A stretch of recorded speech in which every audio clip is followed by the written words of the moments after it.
चलिए जी काम शुरू करते हैं। यूनिट और आउटपुट कॉस्टिंग ये हमारे कॉस्ट अकाउंटिंग के अंदर एक पहला टॉपिक है हमारा। ये होता क्या है, इसके बारे में समझना है। तो आप थोड़ा सा कंसीडर करिए एक ऐसी सिचुएशन जहां पर आप एक ही तरीके का प्रोडक्ट, जैसे पेंसिल, आप उसे लाखों की तादाद में बना रहे हैं। मतलब आप बहुत बड़ी क्वांटिटी में पेंसिल बना रहे हैं। अब क्योंकि पेंसिल आप बहुत बड़ी क्वांटिटी बना रहे हैं तो उसमें रॉ मटेरियल भी लग रहा है, ठीक है ना। अब रॉ मटेरियल लकड़ी लग रही है, उसमें चार वो जो अंदर ग्रेफाइट होता है वो लग रहा है। और ये रॉ मटेरियल आपको एक पेंसिल पे कितना लग रहा है, ये बड़ी दिक्कत आ रही है समझने में।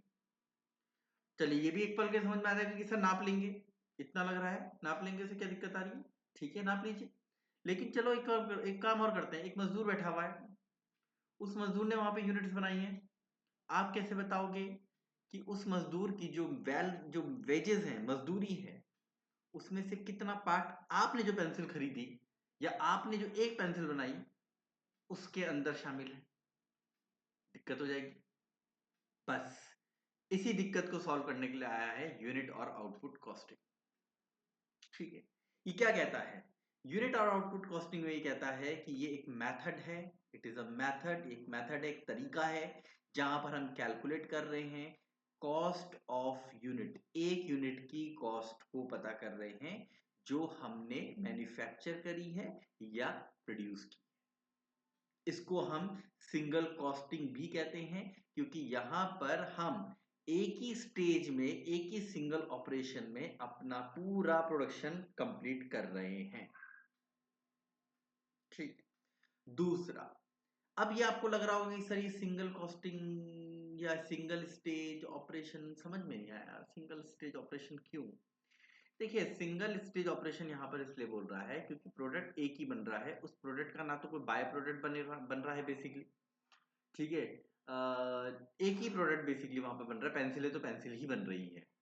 लेकिन कुछ ऐसी चीजें होती हैं जो एक ही स्टेज में कंप्लीट नहीं होती हैं। जैसे नारियल का तेल बनाना है आपने, नारियल का तेल निकालना है आपने, तो वो एक ही स्टेज में होगा ही नहीं क्योंकि पहले नारियल छीलना पड़ेगा, नारियल का अलग वाला हिस्सा हटाना पड़ेगा, उसकी क्रशिंग होगी। क्रशिंग एक बिल्कुल अलग प्रोसेस है ना।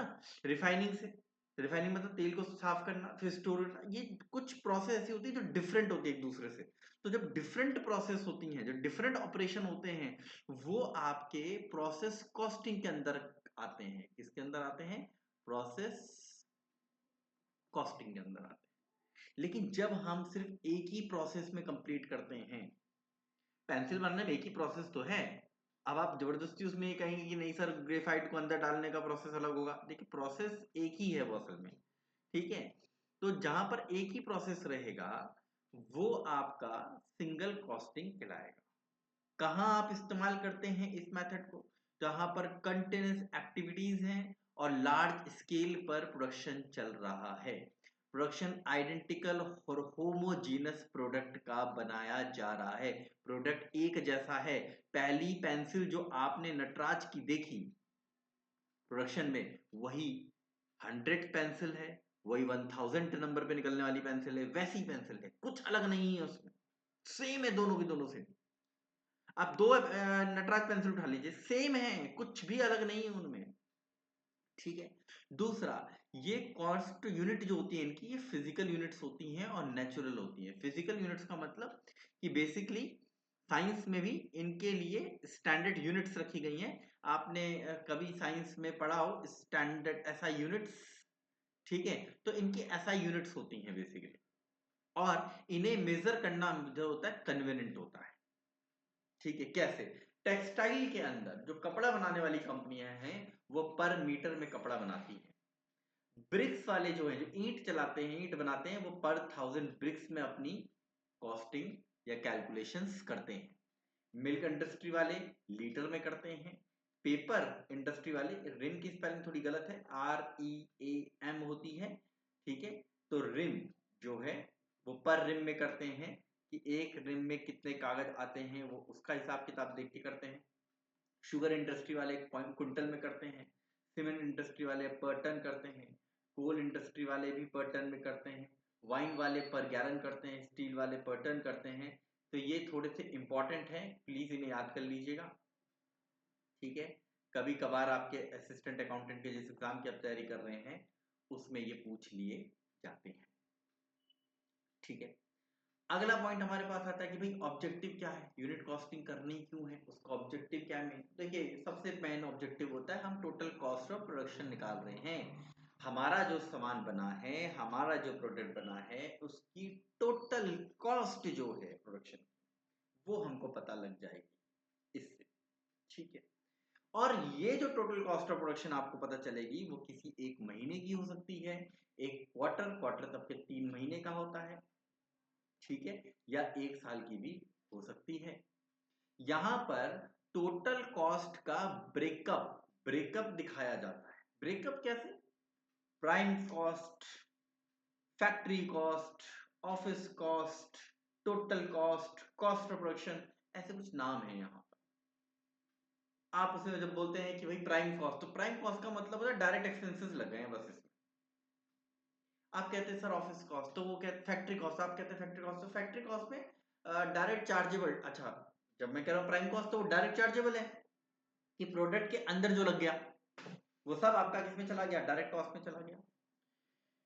इसके अलावा फैक्ट्री के अंदर कोई मजदूर था, उसने बनाने का काम तो नहीं किया, पर उसने वो पेंसिल का बॉक्स उठाकर एक जगह से दूसरी जगह पर रखा, इसकी उसने सैलरी ली है, इसकी उसकी वेजेस ली है, इनडायरेक्ट वेजेस है, उसको भी कहीं इंक्लूड करोगे। तो जब आपने बोला कि पेंसिल बनाने की कॉस्ट क्या है मेरी, तो उसने बोल दिया जी पेंसिल के ऊपर जो मटेरियल लग रहा है, पेंसिल के ऊपर जो डायरेक्ट लेबर लग रही है, पेंसिल के ऊपर जो आपका ग्रेफाइट अंदर जा रहा है, उस सब की कॉस्ट तो प्राइम कॉस्ट है। आपने कहा कि अच्छा, और फैक्ट्री के अंदर जब फैक्ट्री के बाहर आने तक की कॉस्ट कितनी है, फैक्ट्री से बाहर आ जाए पेंसिल बन के तो वो फैक्ट्री कॉस्ट है।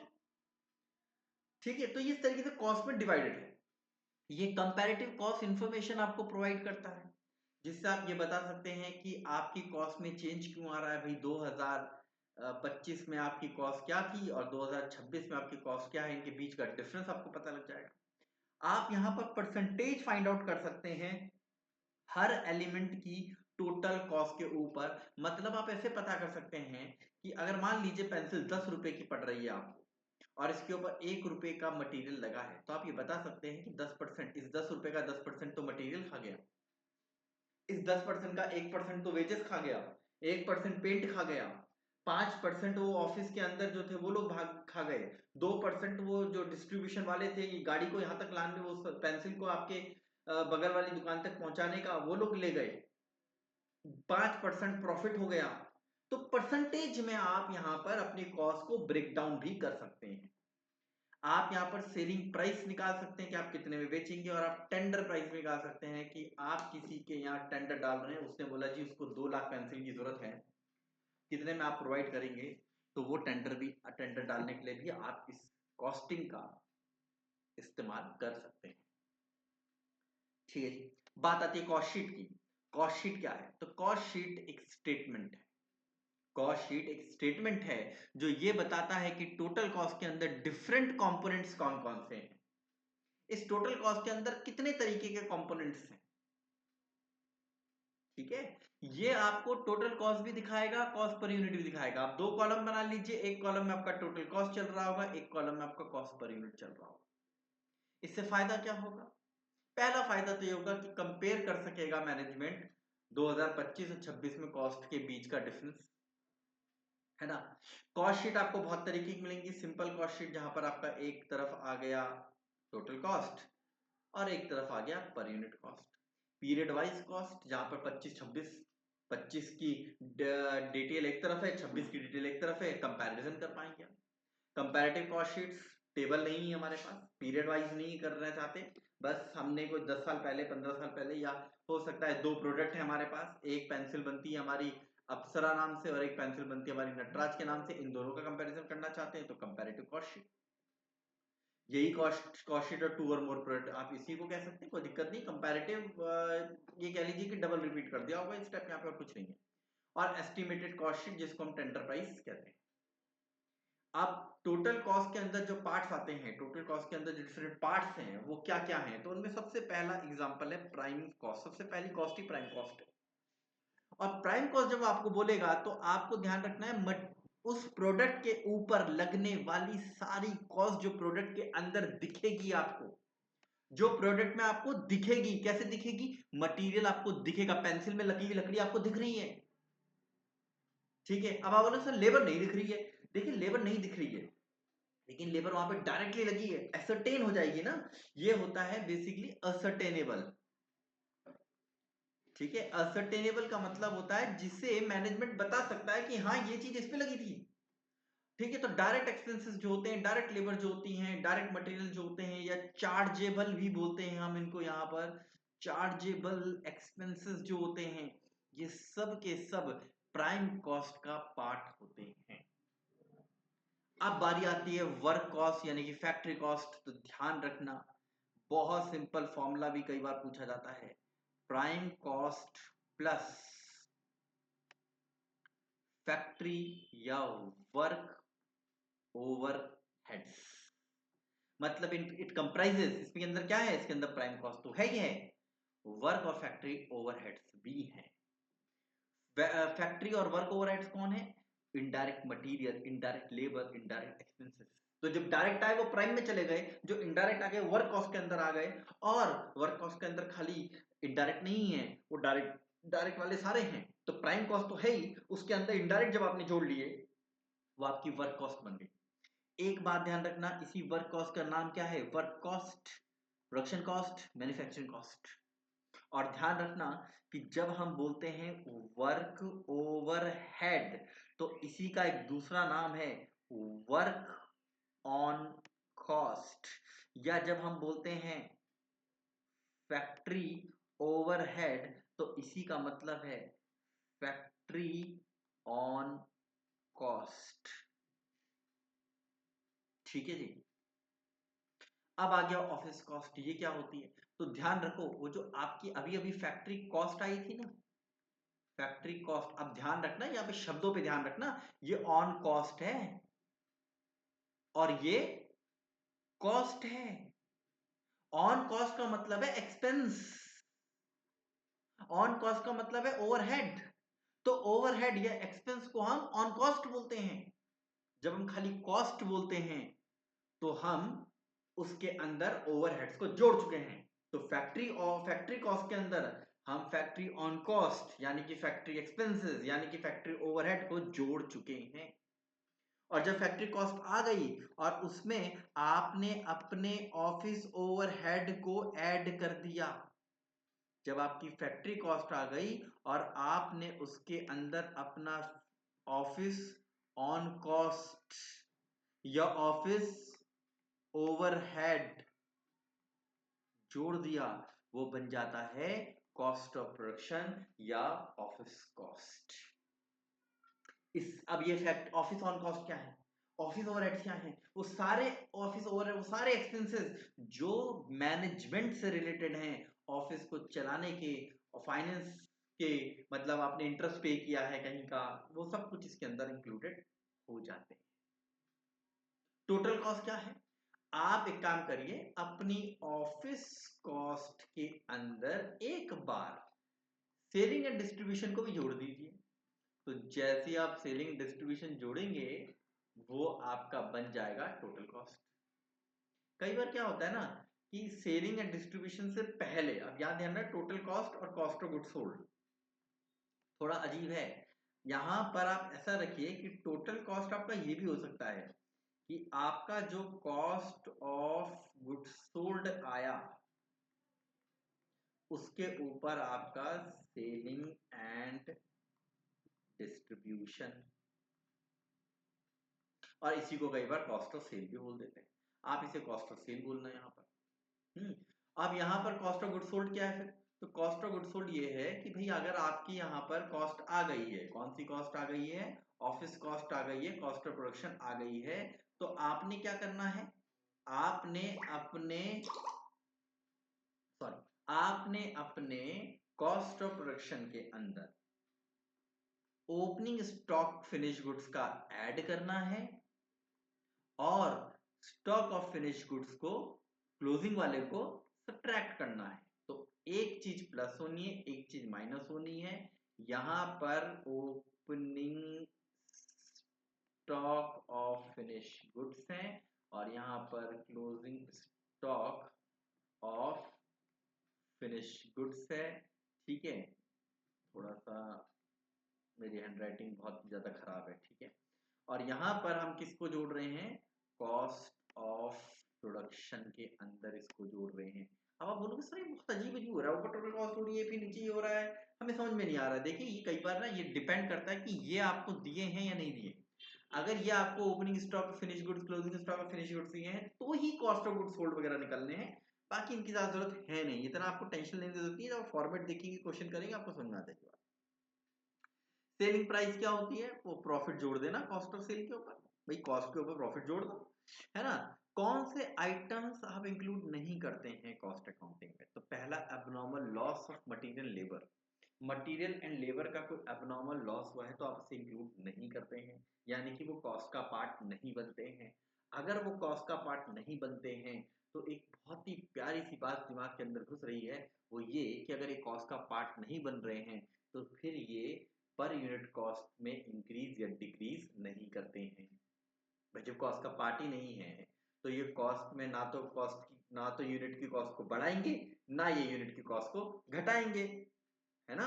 दूसरा, interest paid received on capital, ये आप यहाँ नहीं लेंगे।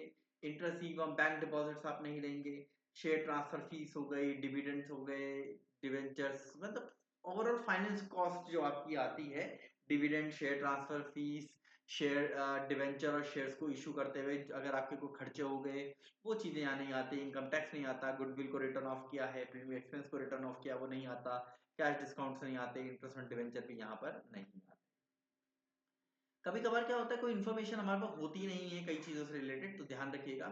अगर आपको वर्क ओवरहेड के बारे में कुछ नहीं बताया है तो ध्यान रखो ये डायरेक्ट वेजेस के ऊपर निकलता है, परसेंटेज होती है ना, बोल देगा 20%, वर्क ओवरहेड है 20%, for what, sorry of which, किसका 20%, तो वो डायरेक्ट वेजेस का। अब अच्छा नहीं नहीं सर उसने 20% ऑफ 20% ऑफ बोला है मटेरियल, तो मटेरियल का निकालो।